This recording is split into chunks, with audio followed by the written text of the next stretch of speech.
Success Insight shares the stories of the people with passion and drive who make things happen in the world. Here's your host, Howard Fox. Hello, everyone, and welcome to the Coaching and Consulting Insight Series on the Success Insight podcast. The Coaching and Consulting Insight Series introduces you to coaches and consultants that work with professionals, managers, leaders, and organizations to perform at their full potential.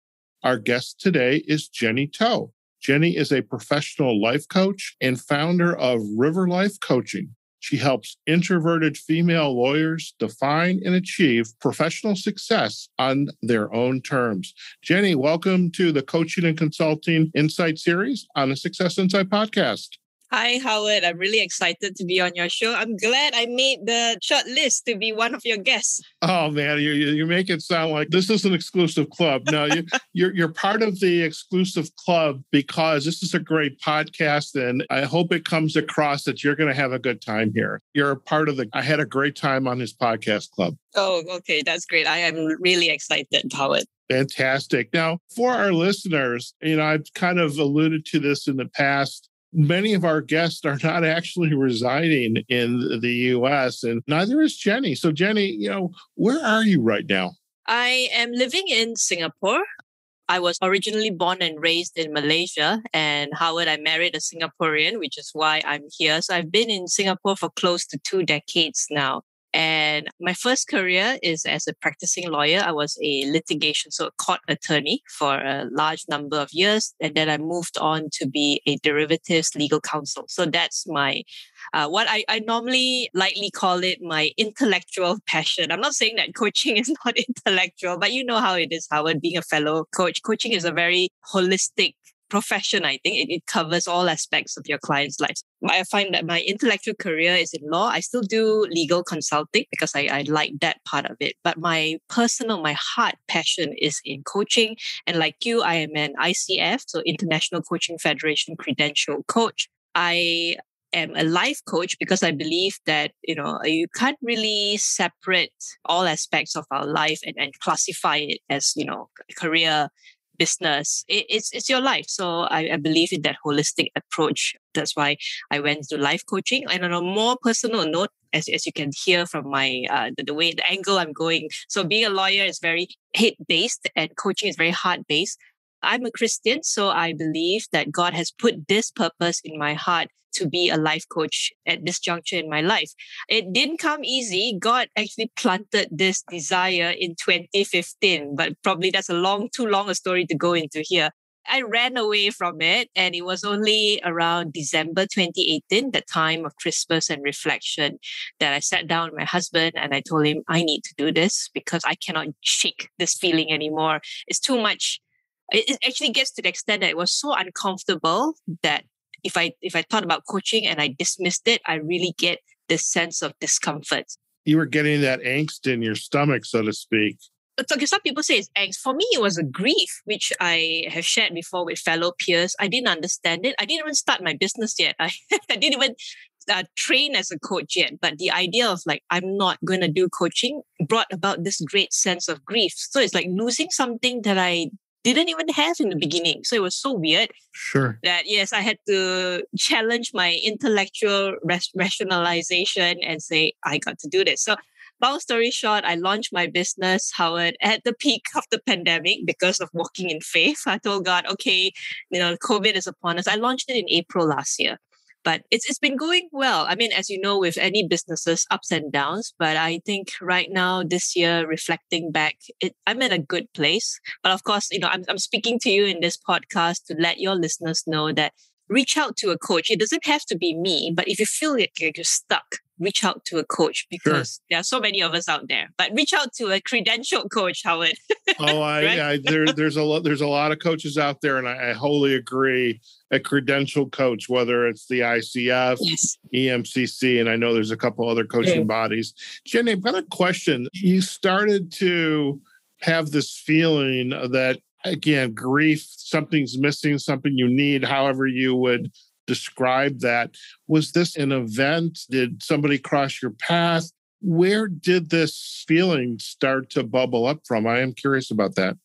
But I wouldn't say that was one turning point. It's just that in 2015, I was a mid-level manager. I had people under me. The organization put me through a 2-day crash course coaching program so that I can be a better manager. And that was when I was first bitten by the bug. Ah, okay.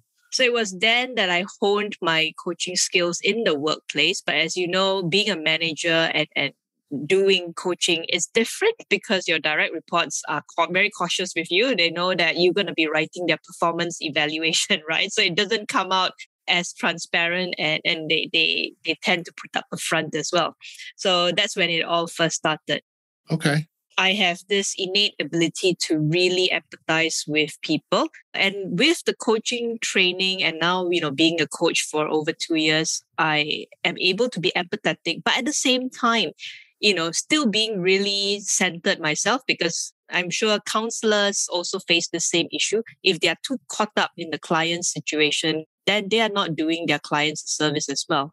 Sure. So I've got a question. So if you were just because you are who you are, having conversations with your staff, other members on the team, how did you begin to build that trust with them? Because the reason I'm asking this is do you know who David Clutterbuck is? Yes.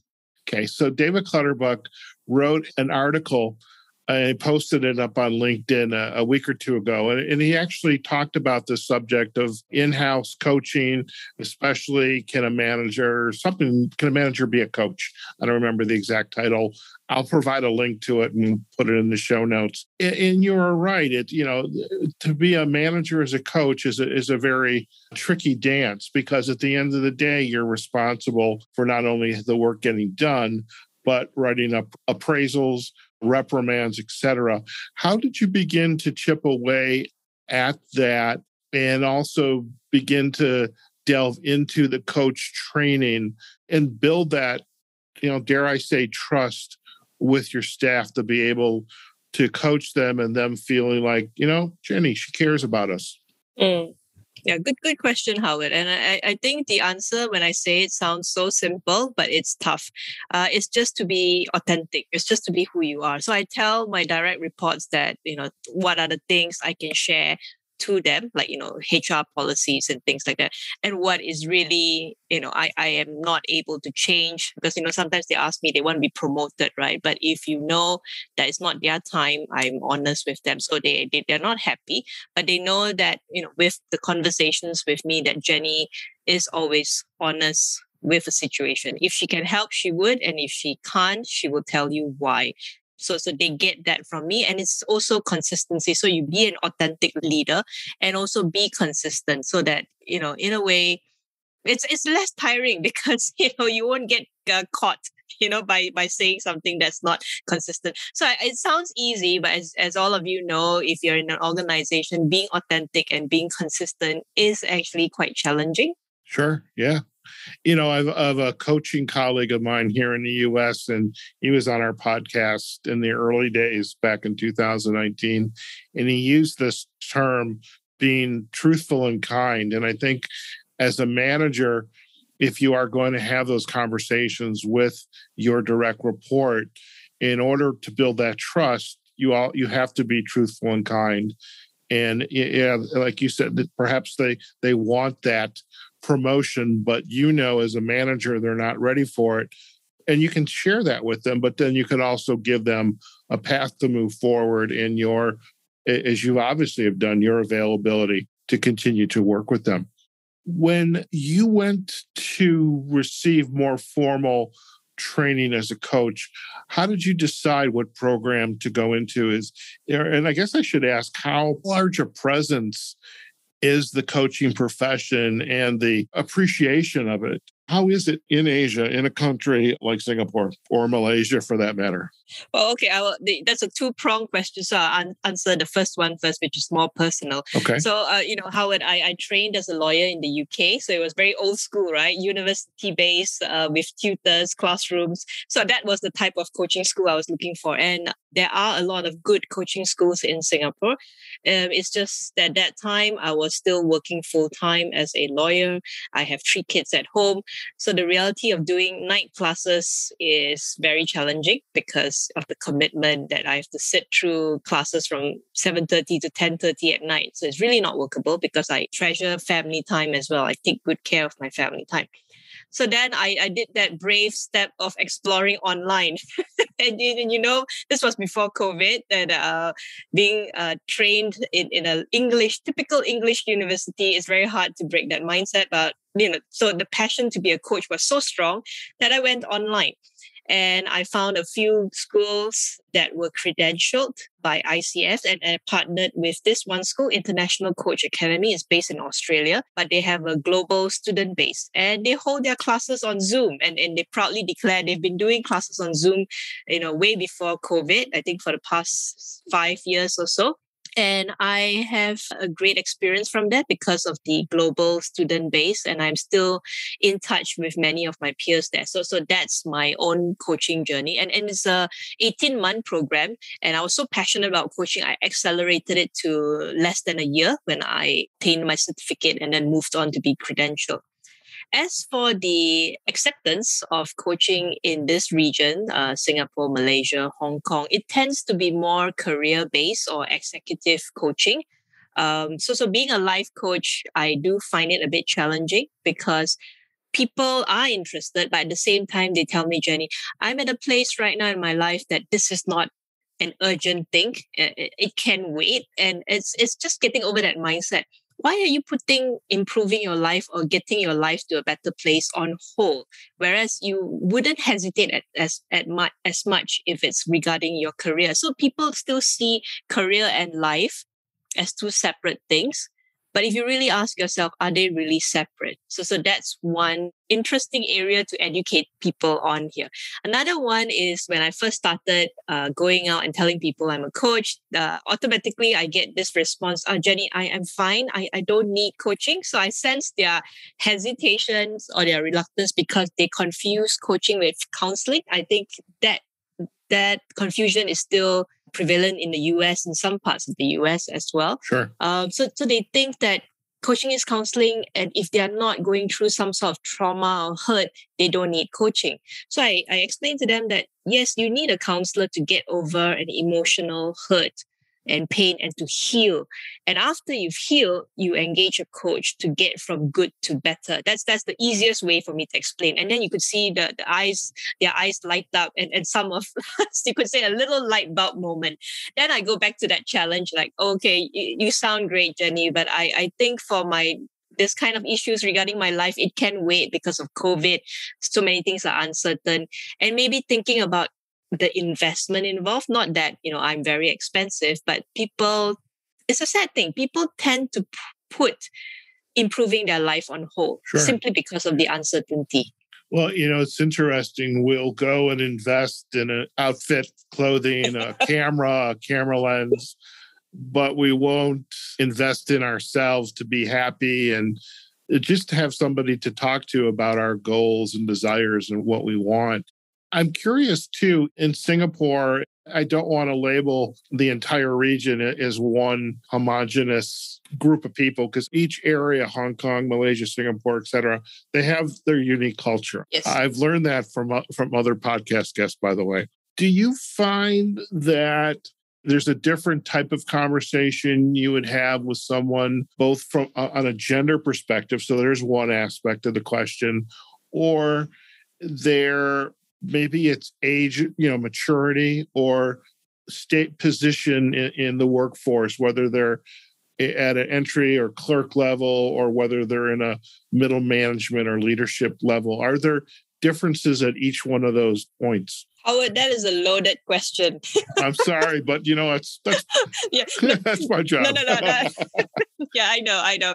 And it's interesting that you bring it up. But I want to stress to your listeners that everyone is different, as you know, and no coaching relationship fits a cookie cutter, style. And I coach people according to where their need is, as you would, Howard. You really listen to what they need at this point in their life, and we help them see their highest potential. So the first part about gender, yes, I do tend to coach a lot more women simply because of the profession I'm in. They see me as a mentor. So again, I have to explain the difference between mentoring and coaching with them. So mentoring is them asking me, Jenny, you were in my shoes 25 years ago. What would you do when you first start? Would you do the same thing as I'm doing now when I'm first starting up as a lawyer?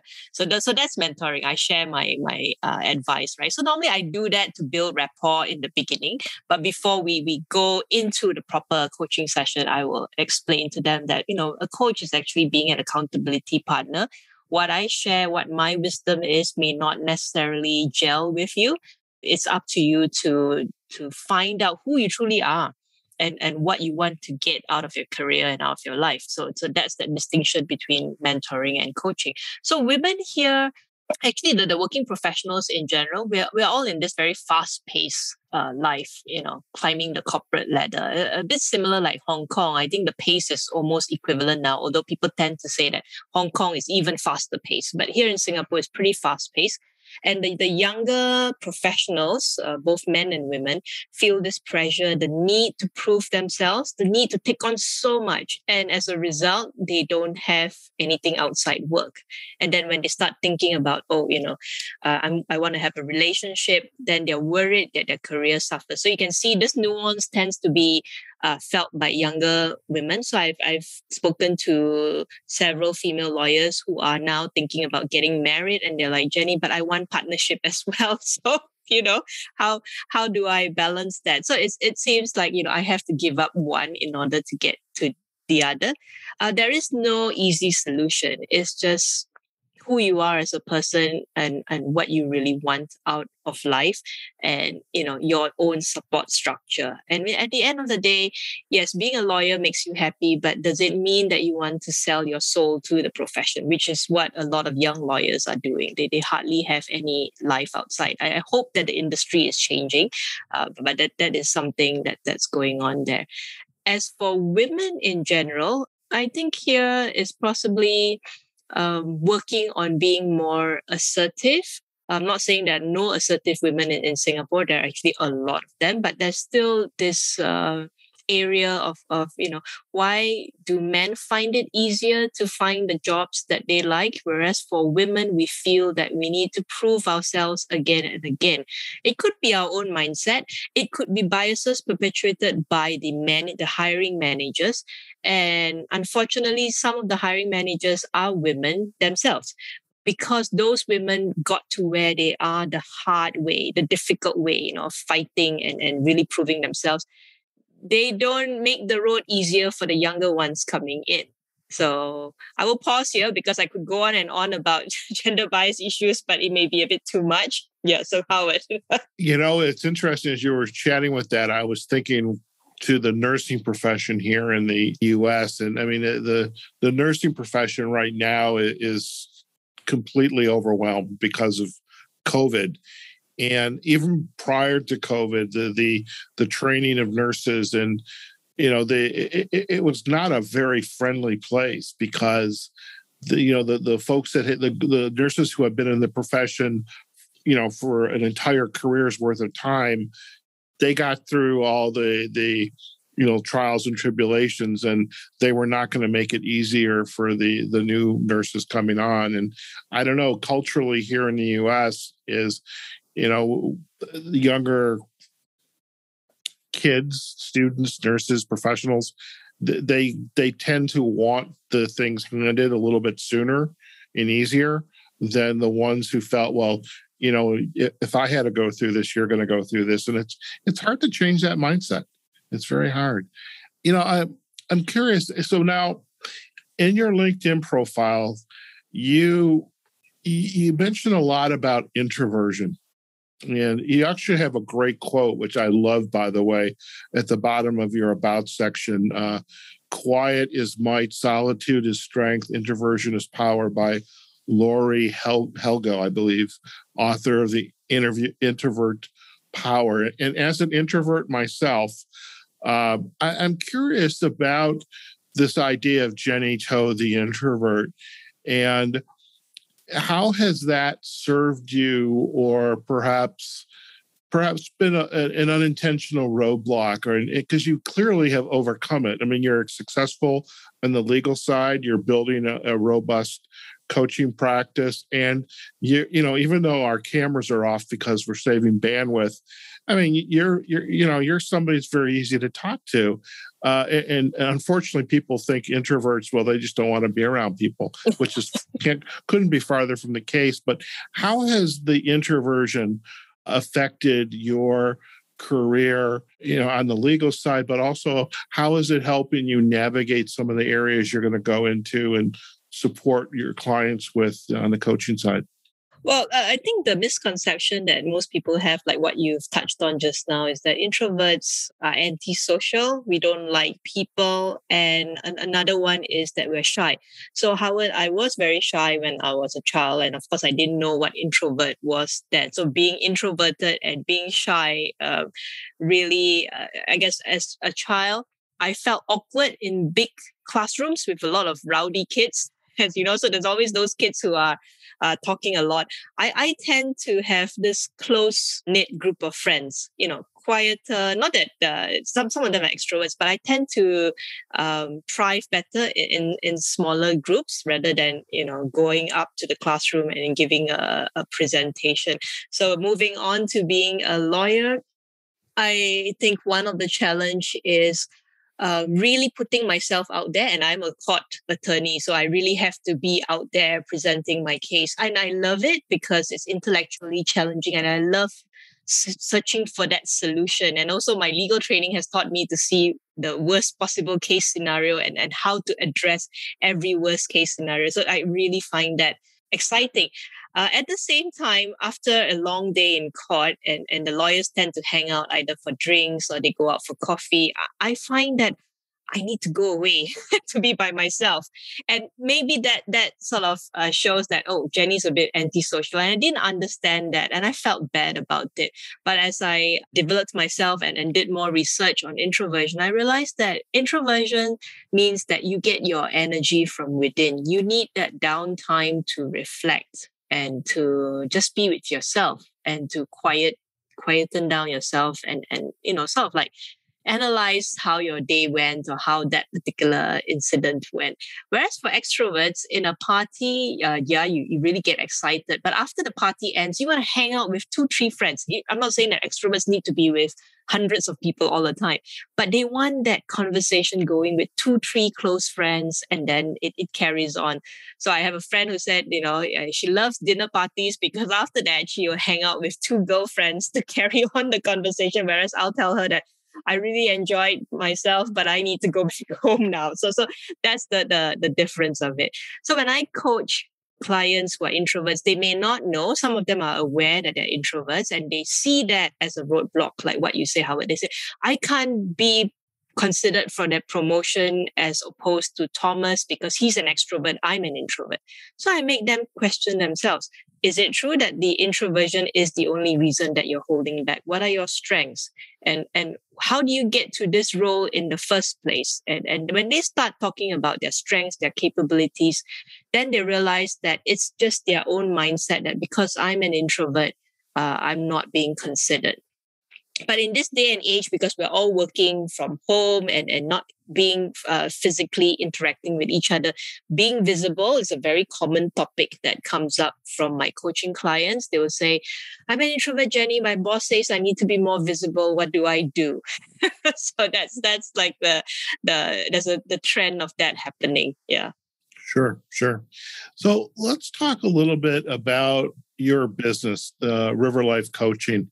Your program, is it built on, some methodologies, tools, the conversation? What are some of the areas that you're bringing to your clients when you have these coaching engagements? Yeah, so my company, River Life Coaching, I actually came up with the name when I was training as a coach, and we were told to write up our coaching model and process. And I thought about it and I prayed about it, and suddenly the image of river came into my mind, and I was asking God, okay, well, what's this about a river? So basically, the signature program that I run is to get clients to rediscover what their values are. A lot of us here in Asia, when I ask them, "Do you know what your values are?" They will say, "Yes, I'm efficient. I'm a strategic thinker. I'm a problem solver." Those are your strengths.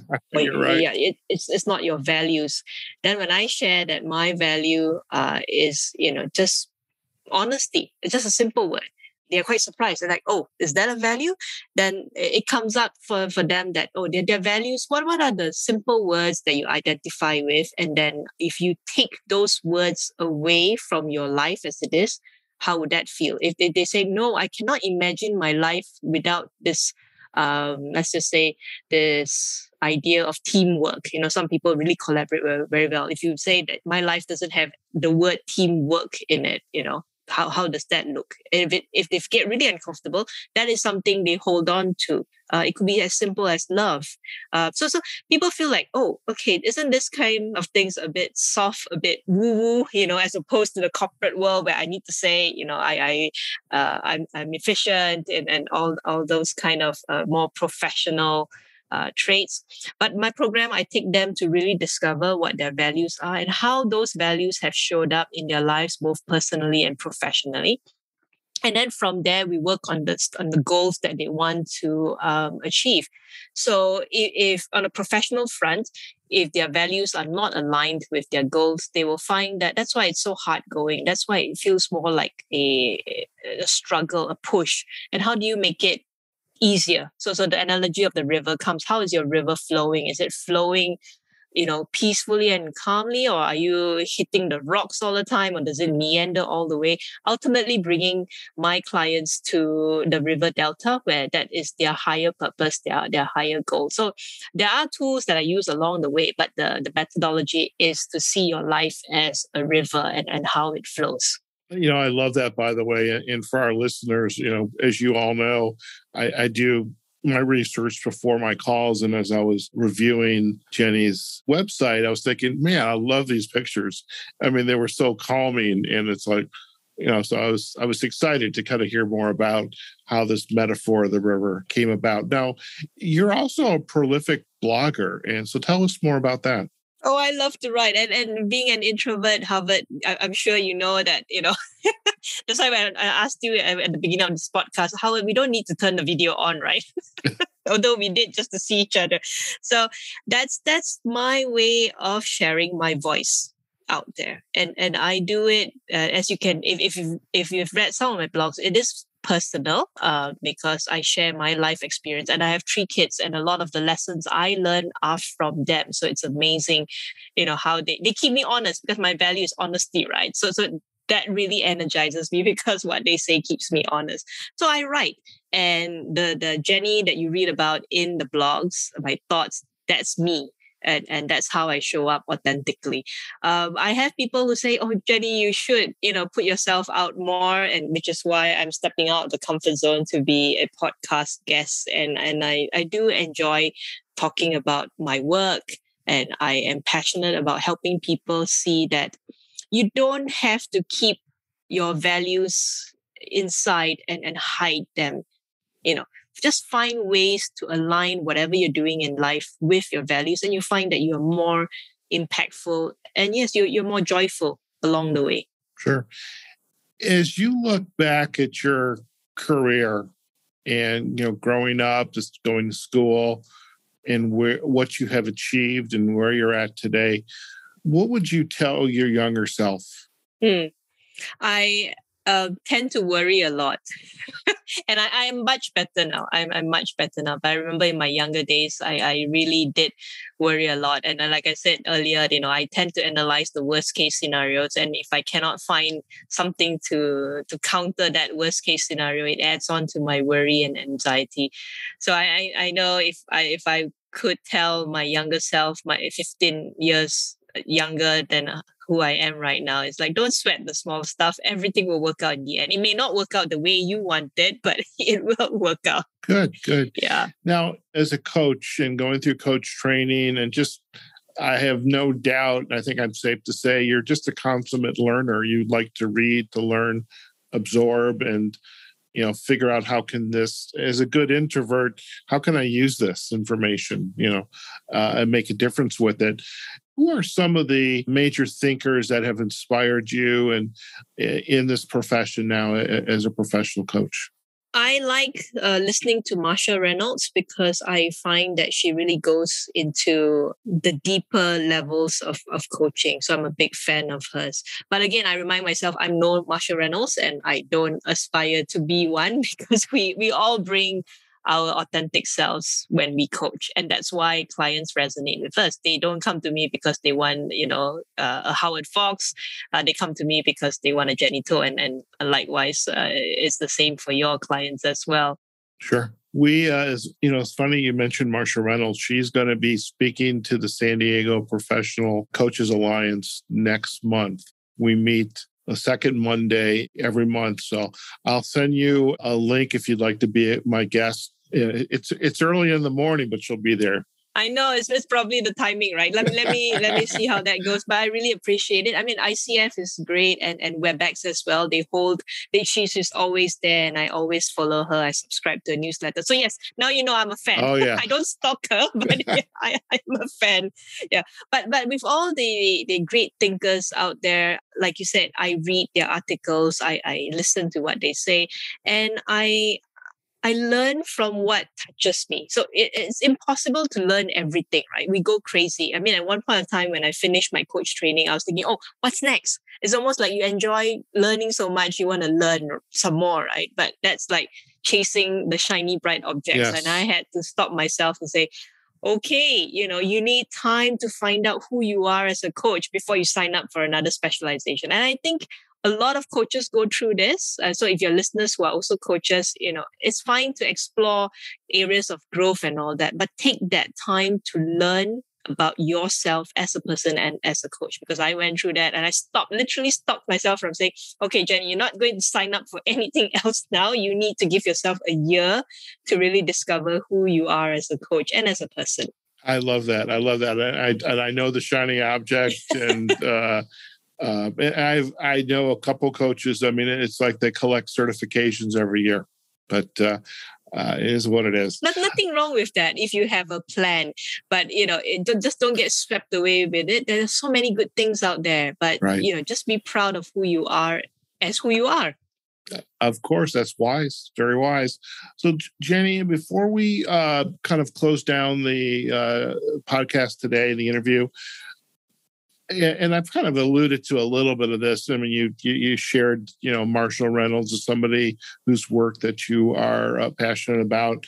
Are there any other insights to go that you would like to offer our audience? Could be an article, a book, a quote, something that resonates for you personally, but you would like to share that gift to our listening audience. When I was thinking about starting my business with and all the uncertainties, I happened to chance upon this small little book called Face Your Fears and Do It Anyway. It's by the late Susan Jeffers. It's a very easy book to read, but it's so powerful. And the title explains it. It talks about how you need to step into your fear. And once you face it, you will continue to do the things that you're fearful of. And you find that they are no longer fears that hold you back. So it's just very powerful. I encourage people to read her book. Very good. Well, we'll definitely provide a backlink to Face Your Fears as well. Jenny, if our listeners here in the U.S. or anywhere they're located, because that's the beauty of coaching, we can do our work anywhere. So if our listeners would like to learn more about you and your work, where are the best places for them to go? They can visit my website, which we've talked about. So it's River Life Coaching. And also you can connect with me on LinkedIn. I have my own LinkedIn page, which is under my name, Jenny Toh, or you can visit the business LinkedIn page as well, which is River Life Coaching. Either way, you can't go wrong. Fantastic. Well, we will definitely provide the backlinks to the website, River Life Coaching, as well as your LinkedIn profile and your company page. I totally get it. As a LinkedIn guy myself, you got to have that. And Jenny, it's been an absolute pleasure to meet you. I'm so glad we met through Podmatch. And it was I love the fact that I can get on a conversation with somebody halfway around the world.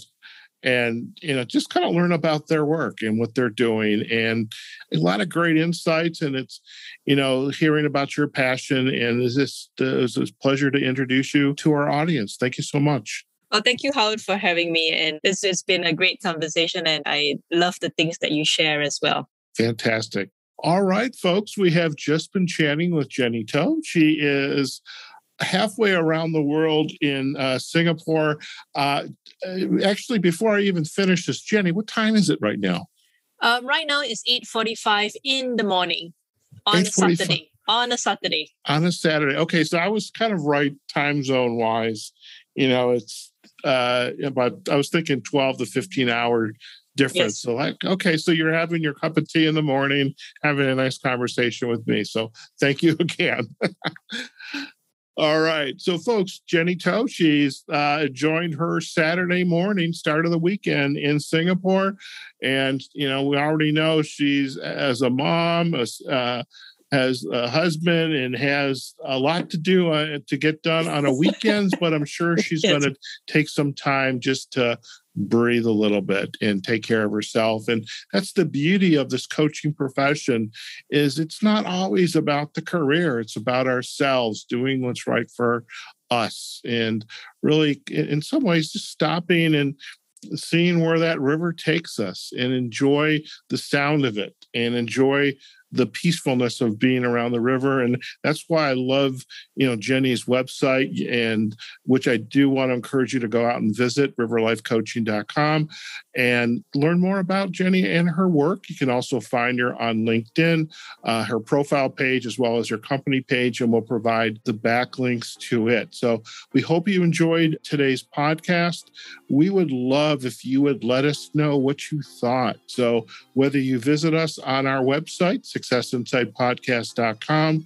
We are also on Facebook. We have the Success Insight Podcast Facebook page, as well as on LinkedIn. We also have Success Insight Podcast episodes there, as well as the major podcasting platforms, Apple Podcasts, Google Podcasts, Amazon Music. You can find us on Audible, iHeartRadio, Pandora, and especially Spotify, where we are able to organize our podcast into playlists. So you can find this episode with Jenny on the Coaching and Consulting Insights playlist. And so again, anywhere we're at, we want to hear what you think. We hope you enjoyed today's episode, and you'll want to come back for more. So folks, wherever you are, whatever you're doing, go out there, have a phenomenal day. Take care of yourselves, your family. Continue to wear that mask if appropriate. Practice social distancing where appropriate. Take care of yourselves and your community. And we will see you on another episode of Coaching and Consulting Insights on the Success Insight Podcast. Take care now. Success Insight is a production of Fox Coaching and First Story Strategies. Find us online, successinsightpodcast.com.